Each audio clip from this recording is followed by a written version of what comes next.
On a cold night in 2013, theaters across America went silent. The lights dimmed, the screen flickered, and a new nightmare was born.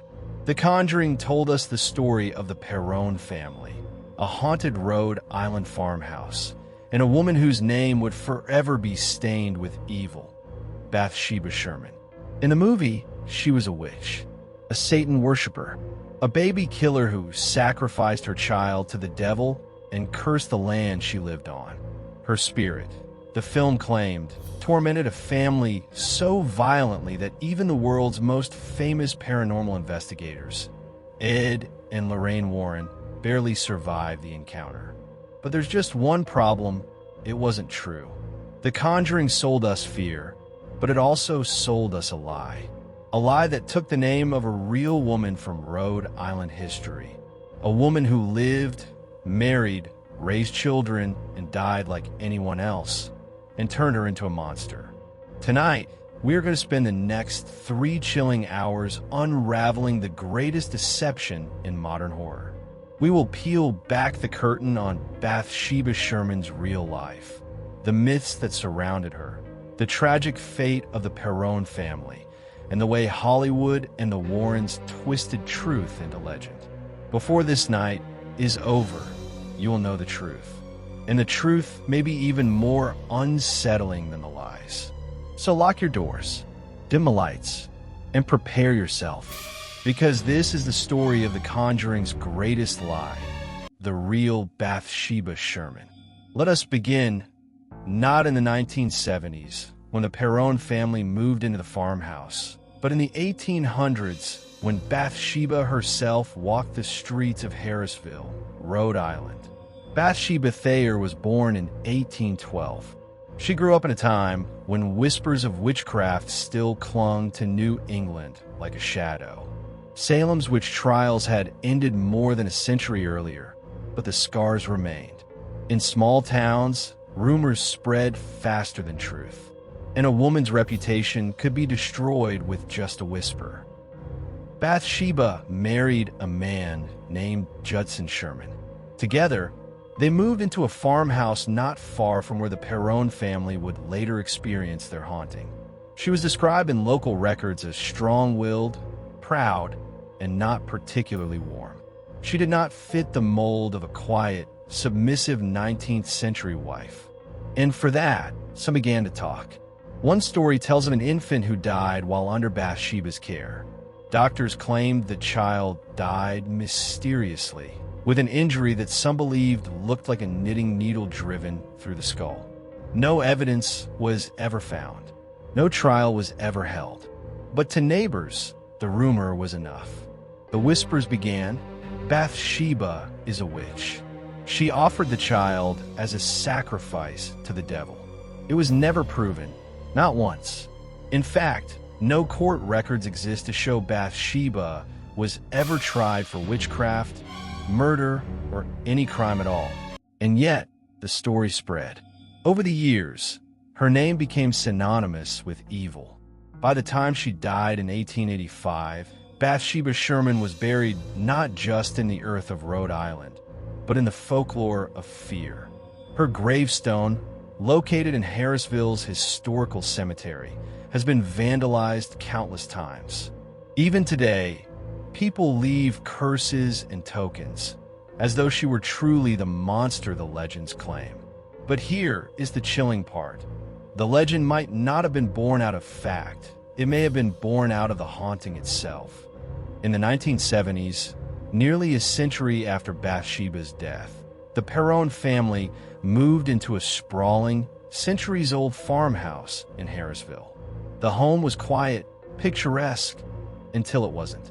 Strange smells filled the air. Furniture moved on its own. Shadows crawled across the walls at night. The Perron children whispered about a woman they saw with a broken neck and hollow eyes. It is said that an infant, left in Bathsheba's care, died suddenly. The child's death was mysterious, unexplained. But whispers began that the wound looked like a knitting needle had been driven into the base of the skull. There was no evidence, no witness, No confession. The local authorities never pressed charges. The case was never formally recorded as murder.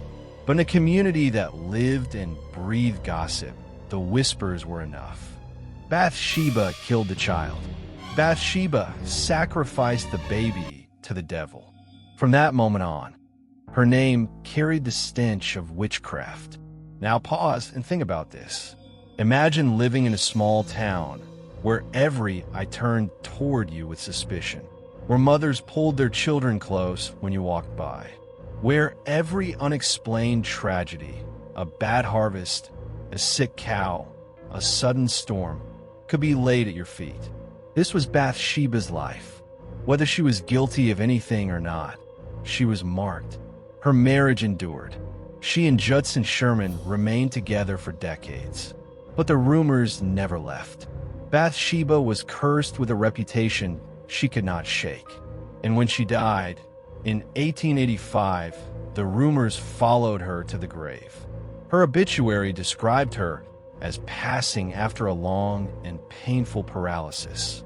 Not as a witch, not as a murderer, just as a woman who had lived and died in rural Rhode Island. But the people of Harrisville, they remember the stories, and they told them to their children, and their children told them to theirs. The legend grew. By the time the Perron family moved into the farmhouse almost a century later, Bathsheba Sherman had already become a ghost story. The myth takes shape. Over the years, the legend changed and twisted. Some said Bathsheba hung herself from a tree in the yard. Others claimed she cursed the land so that any family who lived there would suffer. But let me be clear, there are no records, none at all, to prove Bathsheba committed suicide. There is no evidence she practiced witchcraft. There is no court testimony linking her to murder. And yet, the absence of proof only made the story stronger. Because legends thrive in the dark. And in Harrisville, the dark seemed endless. Imagine being a child in that town. You're told, don't walk past the Sherman house after dark. Don't linger by her grave. Don't say her name too loud, or she'll hear you. Children grow up, but the fear never leaves. And so the story of Bathsheba lived on, waiting for the right family to walk through the wrong door. Bathsheba's grave. Today, if you walk through the Riverside Cemetery in Harrisville, you can find Bathsheba's gravestone. It is simple, carved in weather-worn stone. Nothing about it screams witch or demon or murderer. But what you will notice are the scars. Over the years, the stone has been vandalized again and again. People chip at it, scratch at it, smash beer bottles against it. Some believe that by desecrating her grave, they are protecting themselves from her spirit. Others believe it is a way to draw her out, to make contact with the infamous ghost of Bathsheba Sherman. But whether you believe in ghosts or not, there is something undeniably chilling about standing at that grave. Because you are not standing on Hollywood fiction. You are standing at the resting place of a real woman. A woman who lived and breathed and suffered under the weight of rumor. And whether she deserved a reputation or not, she became immortal in the worst way possible. By the time Hollywood came knocking, Bathsheba was no longer just a woman. She was a monster, a villain, a name to conjure terror. And so, Bathsheba's life passed into legend. A life that, on paper, was ordinary, but in whispers was anything but. In our next chapter, we turn to the 1970s, to the farmhouse on Round Top Road, to a family named Perron, whose dream home became a nightmare, and to the Warrens, the famous ghost hunters who would transform Bathsheba Sherman from a whispered rumor into one of the most terrifying names in horror history. The truth and the lies are about to collide. Part 3. The Perron Family Haunting, 1970s. In January of 1971, the Perron family moved into a farmhouse on Round Top Road in Harrisville, Rhode Island. To outsiders, it was a dream home, a sprawling, 14-room colonial farmhouse that dated back to the 1700s. The house sat on acres of farmland, surrounded by stone walls and the quiet beauty of New England. For Carolyn and Roger Perron, it was perfect, a place to raise their 5 daughters: Andrea, Nancy, Christine, Cindy, and April. The girls ran through the halls on that first day, their laughter echoing against the old wooden beams. The family unpacked boxes, arranged furniture, and prepared to start a new chapter of life. But what they didn't know was that they had stepped into one of the most infamous hauntings in American history. The first signs. At first, the signs were small, harmless. Doors would creak open on their own. Brooms would vanish and then reappear in another room. Small piles of dirt would appear on the freshly scrubbed kitchen floor. The girls whispered that they saw shadows in the corners. They felt cold spots that chilled their bones, even when the fire was roaring. One night, Carolyn noticed the smell. A foul, rotting stench, like burning flesh or decaying meat. It came and went without explanation. And then came the noises. Knocks on the walls. Scraping sounds from inside the floors. Whispers in the dead of night. At first, the parents laughed it off. Old houses make noise, they thought. But the longer they stayed, the more sinister the events became. The spirits in the house. Soon, the Perron family realized they weren't alone. Andrea, the eldest daughter, would later write about the experiences in her trilogy, House of Darkness, House of Light. The family encountered multiple spirits. Some seemed harmless, even playful. A small boy who would push toys across the floor. A maid who would tidy up when no one was looking. But others were not so kind. One spirit appeared as a tall, dark figure, standing in the corner of their bedroom at night.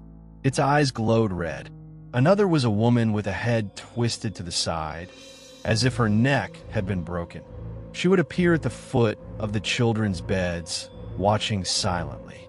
The younger girls often complained that something tugged at their feet while they slept, or pulled the blankets off their bodies. And then, there was her, the one they feared the most, the spirit the Warrens would later identify as Bathsheba Sherman, Carolyn's torment. Carolyn Perron, the mother of the family, seemed to bear the brunt of the haunting. She began waking in the night with sharp pains, as though a sewing needle were piercing her skin. Strange marks appeared on her body, small wounds, bruises that she could not explain. She complained of being watched constantly, of hearing voices calling her name when no one else was in the house. One night, while lying in bed, Carolyn felt an icy hand stroke her face. When she opened her eyes, she saw the apparition of a woman hovering above her, her face twisted in rage. The entity whispered, get out, or you'll all die." The attacks escalated. Carolyn felt drained, weak, as if something were feeding on her. She claimed the spirit threatened her directly, warning that it wanted to take her soul. It was around this time that the family began to connect the dots. Neighbors whispered of a woman buried in the local cemetery, a woman accused of witchcraft, a woman named Bathsheba Sherman. The parents became convinced it was her spirit tormenting them. Darkness hides the truth, but you don't have to. Subscribe now and join us as we uncover more terrifying lies and real horror stories. Don't miss what comes next.